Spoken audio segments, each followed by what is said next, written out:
Okay, guys, I want to react on a story, and the story is pretty crazy because it took place beside my country, and I learned that the Americans stole a helicopter in Chad, and Chad is a country to the north of my country. We are actually neighbors, and this happened back in the 1980s.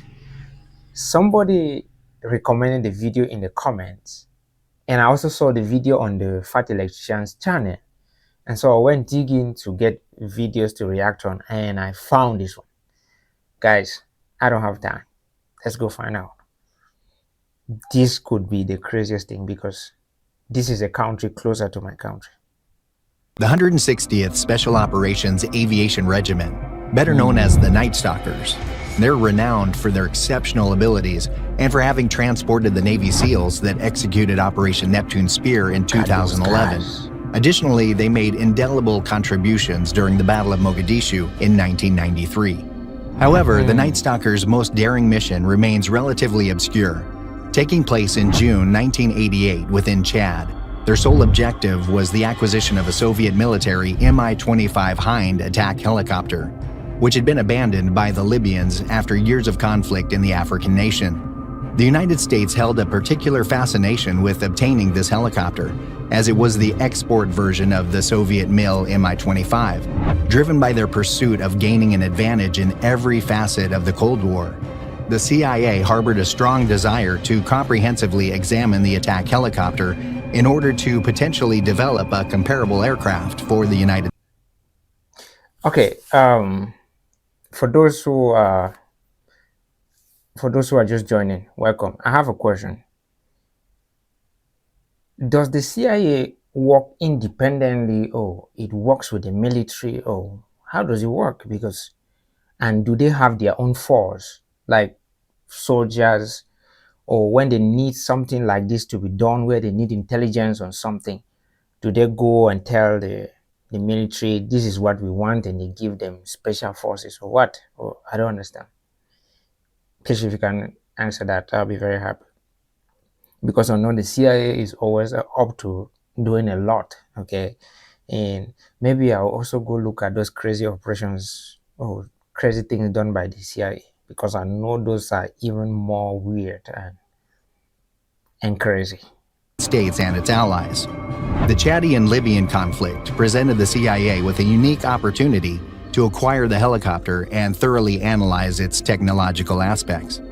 Operation Mount Hope III unfolded immediately after the conclusion of the protracted Chadian-Libyan War that spanned from 1978 to 1987, with the mission to capture the Soviet-made helicopter. A decade before the outbreak of the Chadian-Libyan War, escalating tensions arose with the ascent of Libyan dictator Muammar Gaddafi. In his pursuit of power, Gaddafi asserted ownership over a territory known as the Azuzu Strip, a vast expanse of 44,000 square miles situated primarily within the Sahara Desert along the Chad-Libya border. On August 27, 1971, Chad leveled accusations against Egypt and Libya, alleging their involvement in a coup against President Francois Tambolbaye. Following the failed coup attempt, Tambolbaye severed all diplomatic ties with Libya and Egypt and extended an invitation to Libyan opposition groups to seek refuge in Chad. In response, the Libyan dictator made the decision to officially recognize the Chad insurgent group as the legitimate Chadian government. Diplomatic relations between the two countries were eventually restored in 1972 when Chad agreed to relinquish the Azuzu Strip to Libya in exchange for $50 million. To solidify this agreement, Chad and Libya signed a treaty of friendship in December 1972, formalizing. You see, for 44,000 square miles and you're giving $50 million, that is a terrible deal. Like, you never know what's on the strip, maybe oil or just resources. You cannot just sell a country for it. This is why I say that instead of building helicopters like this one that you guys have just fought a war and abandoned, you go ahead to sell the land, and then that $50 million would definitely just go to the to the top elites, and nobody in the country is going to get anything. The country stays at war. That's crazy. The terms of the deal. By 1978, the previously amicable ties between Chad and Libya had disintegrated, giving way to a state of hostility. Chad became embroiled in a devastating conflict, with various Chadian factions receiving support from France, while the Chadian insurgent group enjoyed backing from Libya. Despite French intervention in the conflict, their efforts proved futile, and the hostilities persisted well into the 1980s. By September 1987, the war reached its conclusion as the Chadian forces, surpassing the Libyan troops in numbers, successfully reclaimed authority over the Azuzu Strip. However, their triumph was short-lived. So they took $50 million and they went back in there. That's just preparation for a worst case for everybody. I don't know the geopolitics of it, but you can't take money for a place that you are not ready to relinquish, and that's going to be something your kids, your grandchildren are going to be paying for with their lives. If you're on the right or you're on the wrong, you took money. You shouldn't have taken it if you know that you're right. As Libya swiftly regained control in a subsequent battle, the Libyan army suffered significant losses, including thousands of troops and millions of dollars worth of tanks, weapons, and equipment, which were either destroyed or abandoned during their retreat. The retreat left behind 20 aircraft at the Wadi Dum Air Base. One, in particular, caught the attention of the U.S. military. During its era, the Mi-25 Hind D stood out as one of the most advanced Soviet helicopters, surpassing anything comparable in the U.S. arsenal. It earned the moniker Devil's Chariot.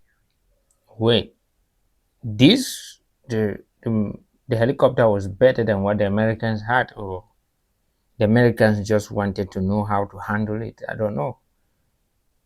Because the Soviets made the helicopter that was better than the American. I don't know. By troops in Afghanistan. This formidable aircraft displayed remarkable versatility. Because I learned that the Americans built the F-15 to counter the Soviet Su-25, and then later on they found out that the Su-25 was not as good as the Soviets had advertised. So I still don't know. Functioning both as an attack helicopter and a transport vehicle, featuring 6 weapon units on its wingtips, a potent 4-barreled Yak B-12-7 machine gun, and a capacity for up to 12 anti-tank missiles. The Mi-25 proved itself to be an adaptable and unparalleled helicopter. It was abundantly equipped with high-explosive fragmentation warheads that possesses the ability to pierce substantial armor. Weighing in at 18,000 pounds, undoubtedly it stands as the epitome of a helicopter, and its theft from directly under Libya's nose proved to be an exceedingly challenging mission. Through negotiations with Chad, the United States successfully secured permission to embark on an operation to recover the Mi-25s.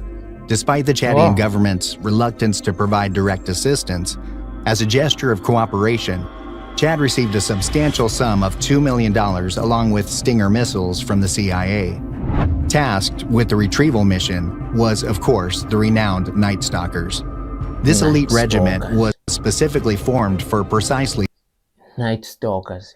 Hear the name, guys. Night Stalkers. Who gives somebody name? Who gives the names of units like this? Navy SEALs, Delta Force. And then the other names we don't even know. Such operations, making them the ideal choice for the challenging mission at hand. The mission presented a series of distinct obstacles. Under the cover of darkness, the team had to navigate their flight to the designated location. Once there, they faced the daunting task of skillfully sling-loading the colossal helicopter while ensuring its secure transportation without alerting Libyan guards. Wait, they were to carry it with another helicopter? No, bro. Yeah, this helicopter with 2 blades, that thing is strong enough to carry another helicopter. These guys, these Americans have been doing a lot. They have been up to a lot. In the vicinity. In April 1988, the troops initiated their preparations by conducting training exercises in the New Mexico deserts, utilizing Boeing MH-47 Chinook helicopters. To replicate the weight of the Mi-25, one of the Chinooks carried a simulated load of 6 1,900-liter water containers. On June 10th, a group of more than 60 personnel embarked on a Lockheed C-5 Galaxy aircraft, which accommodated 2 MH-47 helicopters in its cargo hold. The C5 can carry 2 MS. I don't know MS what. MS helicopters. Let me just call it MS Chinook helicopters. 2 of them. Starting from Fort Campbell, Kentucky, the team traveled to N'Djamena International Airport in Chad, where they unloaded the C-5 and loaded the 2 helicopters. Setting off on their journey to Wadi Dum, spanning 550 miles, the team commenced their midnight flight.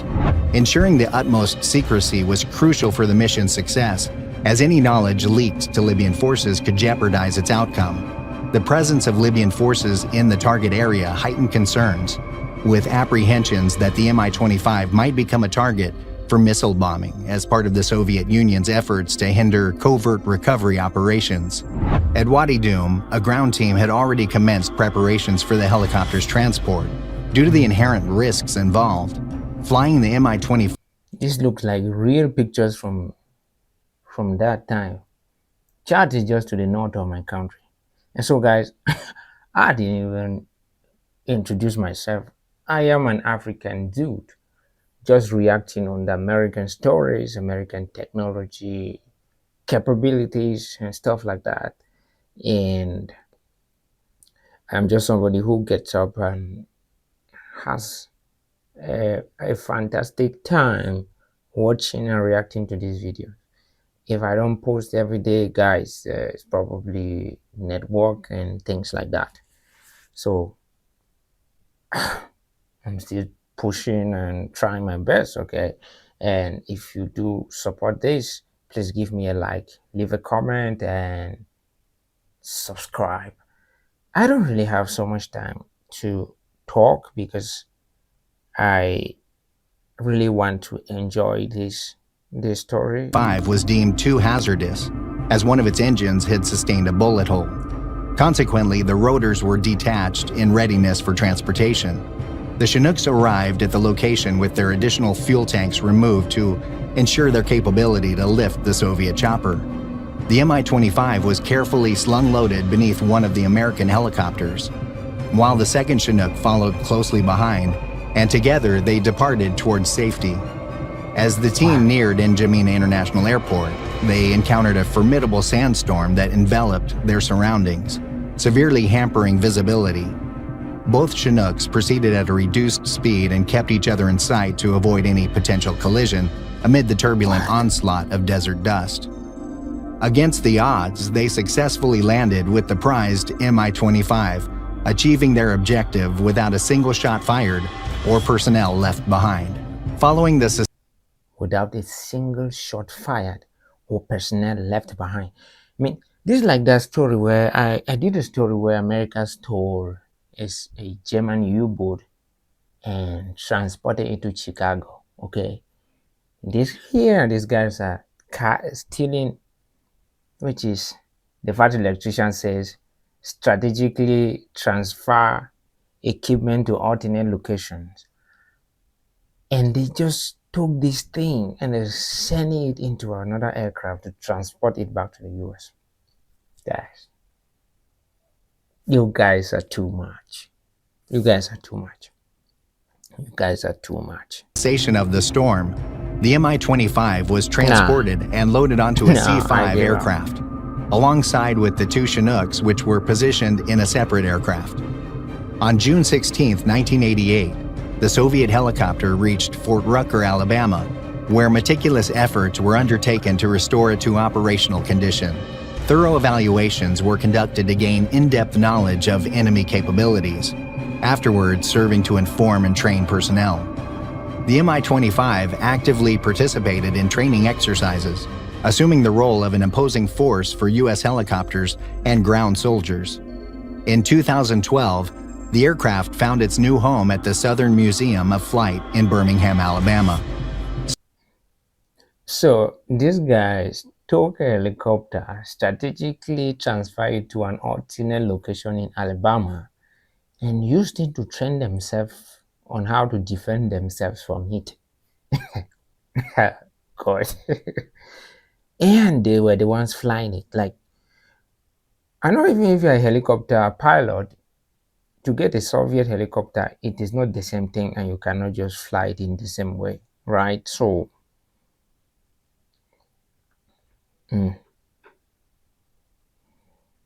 sparing it from the impending fate of being scrapped. Undoubtedly, it stands as one of the most daring operations carried out by the U.S. Special Operations Forces, ranking among the remarkable successes achieved by the it's Night really to Stalkers. salute, guys. Let us know what you think in the comment section below. Don't forget to like and subscribe, and thanks for watching.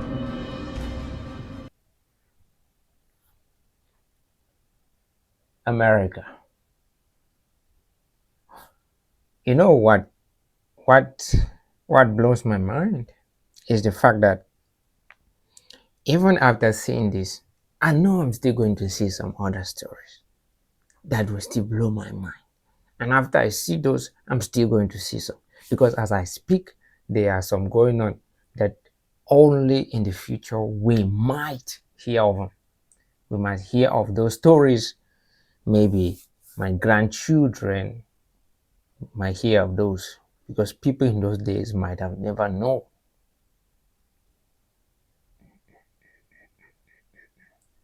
That's weird. Anyhow, respect. God bless America.